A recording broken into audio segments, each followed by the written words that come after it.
ਸਾਈਆਂ ਦੀ ਬਸਤੀ ਦੇ ਵਿੱਚੋਂ ਸਾਈਆਂ ਨੇ ਕੁਰਾਨ ਪਾਕ ਦੀ ਬੇਹੁਰਮਤੀ ਕੀਤੀ ਆ।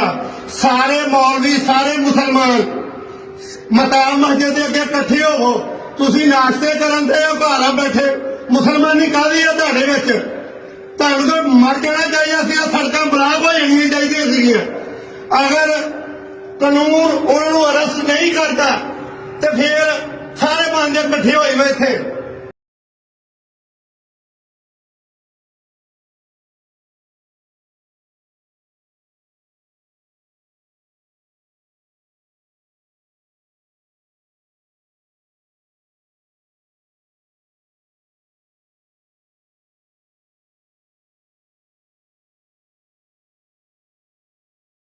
और फिर व्यूअर्स कानून वहाँ पर नहीं पहुँचा, उस हजूम को छोड़ दिया गया। और हजूम की नफ्सियात यही होती है, कानून नहीं पहुँचा, ज़िम्मेदारान को नहीं पकड़ा गया।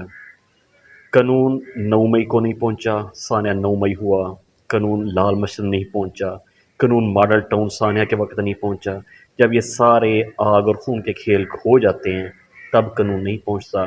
बाद में तरदीदें होती हैं और 100 मोटो होते हैं और आह निहात से निपटना होता है। बहरहाल ये जो भी वाक़या हुआ जड़ांवाला में, इसका ना कोई इस्लाम से ताल्लुक़ है, ना किसी मौलवी से ताल्लुक़ है, ना किसी इमाम या उसके स्पीकर या उसके ऐलान या उसकी अज़ान या उसकी मस्जिद की नमाज से ताल्लुक़ है। ये एक शख्स का या एक हजूम का, उनकी अपनी पर्सनल कैपेसिटी में ही जो जुर्म है उसकी हम पुरज़ोर मज़म्मत करते हैं।